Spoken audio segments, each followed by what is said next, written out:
Kamusta mga idolo? So andito tayo ngayon sa may Comunal Ranch. So ang daming tao pala talaga na pupunta rito.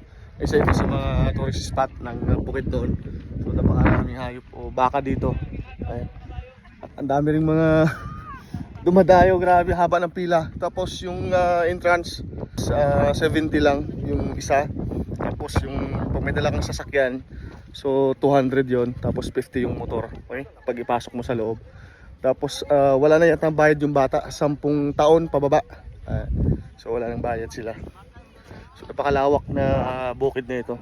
So kaya pala tinawag na bukid doon ang lugar ito dahil napakalawak ng mga bukirin dito. Hindi lang yan, sobrang dami, haba ng pila niya kanina sa taas. At ang daming baka rito. Karamihan dito sila nagano, photoshoot, video shoot o yung prenup.